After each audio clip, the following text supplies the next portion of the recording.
Pramod Panda ji, Atil Kumar Anjan ji,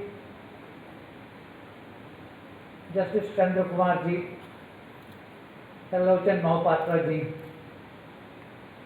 distinguished guests, farmers representatives from different parts of the country, and friends.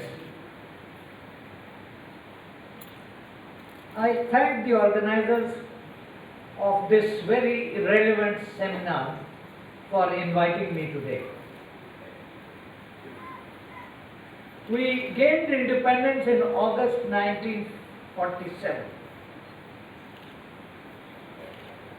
That event was preceded by and in the wake of the great man-made Bengal famine of 1942-43, which claimed 3 million victims.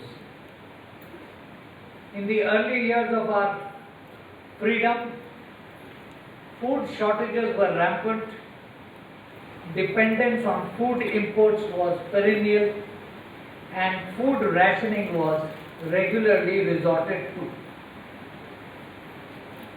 For this reason, Jawaharlal Nehru said in 1948, and I quote him, "Everything else can wait, but not agriculture." End of quote.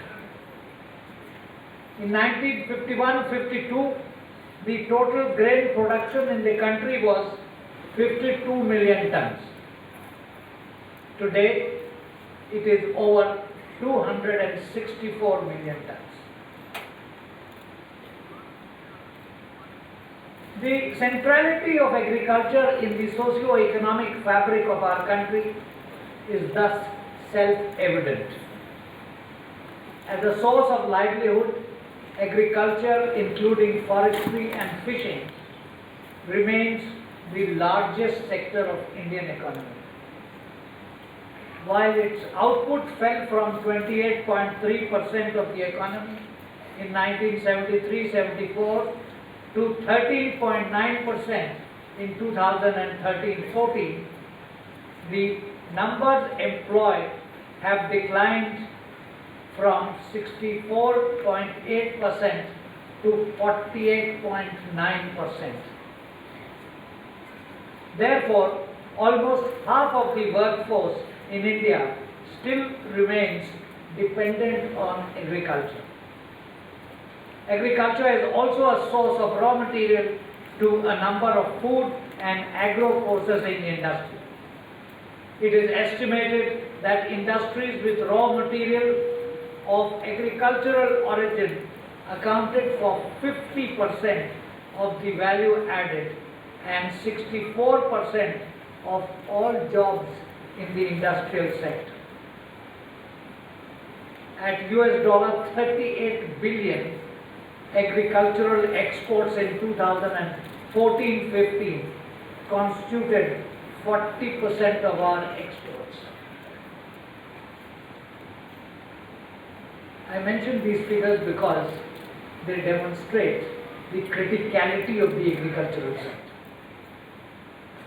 After independence, we undertook special programs such as Grow More Food campaign and the Integrated Production Program focused on improving food and cash crop supply. Land reforms were undertaken with two specific objectives. First, to remove impediments to increase in agricultural production arising from the inherited agrarian structure, and second, to eliminate the elements of exploitation and social injustice within the agrarian system, to provide security to the tiller of the soil and assure equality of status and opportunity to all sections of the rural population. Successive 5-year plans stressed self-sufficiency and self-reliance in food grain production. Concerted efforts in this direction did result in substantial increase in agricultural production and productivity. This was what was called the Green Revolution. Today, India is the largest exporter of rice in the world and the second largest exporter of buffalo meat and cotton. India is the largest producer of milk and the second largest producer of fruit and vegetables, rice, wheat and sugarcane. There are, however, indications that the Green Revolution benefits have plateaued. There is criticism that the input-intensive approach has largely been irrelevant for 60% of India's cultivable land, which is under-irrigated. These rain-fed areas have failed to benefit from public spending, despite the fact that 90% of the country's oil seeds, 81% of pulses, and 42% of food grains are produced here. Since the early 1990s, liberalization and globalization have become central elements of development strategy of the country. This has also had an impact on our agriculture. Such measures were aimed at creating a potentially more profitable agricultural sector which could bear the economic cost of technological modernization and expansion. The reforms appear to have improved terms of trade for agriculture, but growth in agricultural sector has been weak and well below that of the non-agricultural sector. The gap between the rural and urban incomes has widened.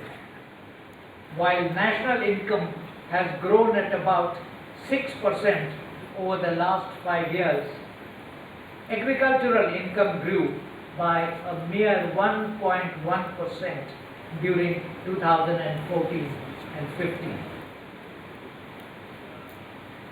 A survey commissioned by the Bharat Krishak Samaj on the state of Indian farmer in the year 2014 reported that some 62% of agriculturists were willing to quit farming to move to cities, and that only 20% of the rural youth was keen on continuing farming. The survey found that more than 40% farmers were dissatisfied with their economic conditions. The figure was more than 60% in eastern India. These are disturbing, very disturbing trends. Since 1995, some 3 lakh farmers have committed suicide in the country.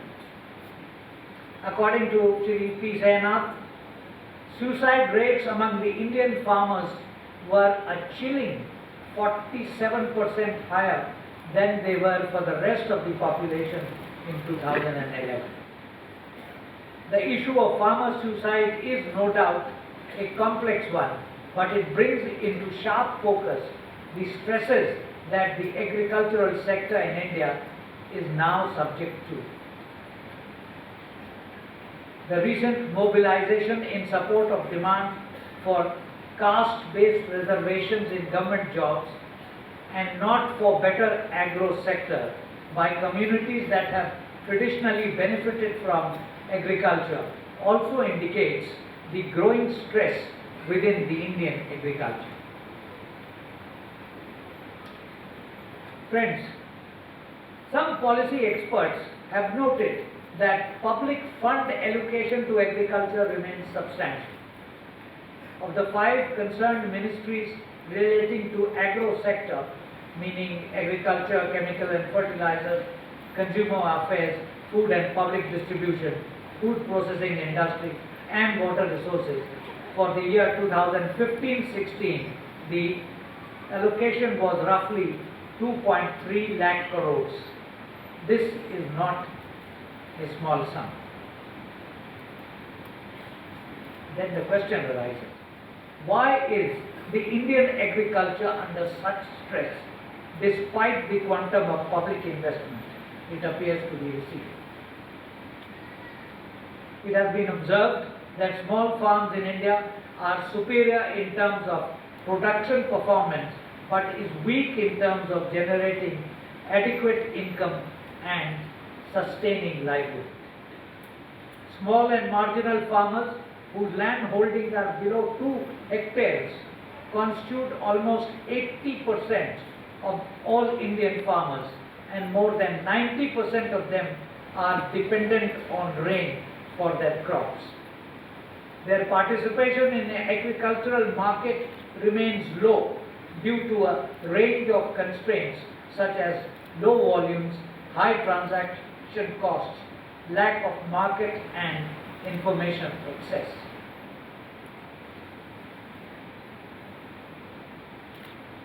This disparity is illustrated starkly by the experience from Punjab, a state which has undergone substantial modernization of the agricultural sector. There was consolidation in the land holding and the subsidization of fertilizer and electricity for irrigation. Per hectare consumption of fertilizers increased and water-intensive crops like cotton and rice were adopted. Studies have shown that the total operational cost of rice and wheat production increased by around 50% between year 2000 and 2001 and 2005 and 6, while rice yields increased by only 12% and wheat yields actually declined by 8%. Thus, while farmers invested more on growing their crops, their total output and therefore their profits continue to decline. As the water tables have fallen, only farmers who are able to afford more powerful and more expensive equipment have been able to use the subsidized electricity for irrigation. The subsidies on fertilizers have also resulted in the unrestricted use of chemicals, leading to salinization and nitrogen nutrient imbalance in formerly fertile soils. The recently published economic survey for 2015-16 includes a detailed analysis of fertilizer subsidy and its associated inefficiencies and misuses. 73,000 crore rupees, amounting to 0.5% of GDP, was budgeted for fertilizer subsidy. However, the survey highlights 3 types of leakages for the urea alone. First, it points out that 24% of the urea subsidy goes to inefficient producers of urea manufacturers. Second, of the remaining urea subsidy, 41% is diverted to non-agricultural uses and is smuggled to neighboring countries. And thirdly, most of the remaining 24% is consumed by large farmers. So, in a nutshell, only 35% of the urea subsidy goes to intended beneficiaries, meaning the small and marginal farmers. The survey suggests taking the direct benefit transfer route via JAM, Jan Dhan, Aadhaar and mobile and decanalizing imports of urea. Agricultural experts agree that this is a fertile candidate for reform. Agriculture in India, as all of you know very well, intersects with almost every development agenda, be it human development, poverty elimination, rural development, or environmental protection. Agricultural capacity has a direct impact on food security situation in the country. It also helps in initiating and sustaining demand in other sectors. A progressive agriculture sector, therefore, serves as a powerful engine of economic growth. The 12th five-year plan growth target for agricultural sector had been set at 4%. The gross capital formation in agriculture and allied sectors as percentage of total GDP has remained stagnant at less than 3%. Public spending on agricultural research, education and extension is presently around 0.7% of agricultural GDP, much lower than the international norm of 2%. This raises concern that the inadequacies of the provision of the critical public goods for agriculture may dampen the targeted growth. In a recent essay, Shri Ashok Gulati, former chairman of the Commission on Agricultural Costs and Prices, has noted, and I quote him, agriculture needs massive investment for irrigation, agri research and development, and to build faster and more efficient value chains between the farmers and the retailers. Irrigation alone may need more than 3 lakh crore rupees if it has to be provided to every farm. But the Ministry of Water Resources allocates only 4,232 crores for the financial year 2016, less than the revised estimate of 6,009 crores for the previous year.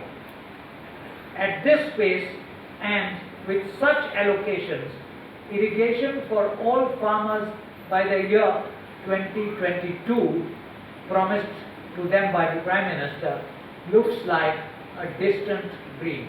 End of quote. Enhanced public expenditure in agriculture in the form of increased investments rather than untargeted subsidies is thus required to bring about technical changes in agriculture and higher agricultural growth. In addition, concerted reforms are needed to achieve equity in terms of higher growth in disadvantageous regions like rain-fed and tribal areas and benefit small and marginal farmers. Some of the areas for policy intervention should include the following. 1. Land market reforms are in need of a new impetus. As holdings are becoming fragmented and uneconomical, marginal farmers need flexibility in leasing out the land. There is perhaps a need to have a framework for cooperation of land markets, but with sufficient safeguards to protect the interest of small and marginal farmers. Secondly, agricultural price policy has been facing challenges. The practice of announcing minimum support price based on variable costs before the sowing season could be looked into. Similarly, procurement price based on total costs may be used to procure food grains needed for the public distribution system and for food security purpose. Thirdly, we need to consider a rational approach to pricing of agricultural inputs such as irrigation, power and fertilizers. However, any such measures, while providing timely delivery of the required inputs, must ensure that the small and marginal farmers are not adversely affected. Fourthly, farm and food subsidies need to be rationalized and better targeted to benefit the poor and the needy. Direct cash transfers offer a possible mechanism. While ensuring transparency and preventing leakages is important, these subsidies are justified as they benefit not only producers but the society at large. Large subsidies continue to be provided by developed countries that has distorted the international food price. The OECD data shows that their members spend around $258 billion to subsidize agriculture in 2013. European Union alone is spending on farm subsidies amounting to $58 billion annually. And fifthly, although food agricultural credits has increased significantly in recent years, we need to address distributional aspects of agricultural credits, including better access to small and marginal farmers, strengthening rural branches, and reducing significant regional and inter-class inequalities in credit. It is well known that more than 800 million of India's 1.3 billion people live in rural areas. 1/4 of this population lives below the official poverty line. The search for economic justice for a population of this magnitude cannot be addressed by relying on migration to cities. The rural-urban migration and absorption of labor in the urban economy has been slow due to slow growth of employment in manufacturing. The rural labor force will therefore have to find a way to improve their incomes in situ. Strengthening of agriculture thus becomes a national imperative. I repeat, a national imperative. Professor Amartya Sen, in his seminal work, Development as Freedom, argues that democracy plays a pivotal role in ensuring that indicators of abject poverty, such as famines, do not occur in such societies due to the presence of a free media and a political class that has to be necessarily responsive to citizen needs. The Harvard professor Ashutosh Vashni raises some questions as to why the Indian farmer, despite having democratic numbers, failed to secure a better economic deal from the Indian state. Professor Vashni attributes this to the self-limiting nature of rural politics in India. And I quote him, "For rural power to push the state in economic policy more in its favor, it must present itself as a cohesive force united on economic interests, higher production prices, large subsidies, and greater investment. Rural India has chosen not to construct its interest entirely economically. While politics based on economic demands is stronger than before, politics based on other cleavages, caste, ethnicity, religion, continues to be vibrant. Politics based on economic interests potentially unites the villagers against the urban India. Politics based on identities divides them. For caste, ethnicity, and religion cut across the urban and rural divide. There are Hindu villages and Hindu urbanities, just as there are backward castes in both cities and villages. Until an economic construction of interest completely overwhelms identities and non-economic interests, rural power, even though greater than before, will remain self-limited." And I end the quote. Describing the developmental challenge in our rural sector, another eminent critic, Rajiv Lal, has noted that the truth is unfortunately more complex and less comforting. As impressive as the ongoing transformation of rural India seems to be, a number of old challenges remain unaddressed and have become even more daunting, and new challenges have emerged. Friends, we therefore need a social corrective along with the economic correctives to address these challenges. More infusion of funds might not be enough unless the underlying social gap and divisions remain in place. Barriers growing from caste and other identities that have seemingly hampered progressive measures such as farmers' cooperative movement in most parts of the country, barring a few regions, need to be dismantled and the ground created for collective action. We do have the resources and the ability to bring happiness to the life of our farmers. It would take persistent, continuous action, but it is not impossible. The government needs to take bold steps to translate the good intentions into action to tackle the deficiencies. This would, however, require a strong political will and the need to develop a wide political consensus. Time has perhaps come for us to consider putting in place a Grow in India program to transform the socio-economic fabric of our agricultural sector as much as we need a Make in India program. I thank you for inviting me today and I wish you successful deliberations. Jai Hind.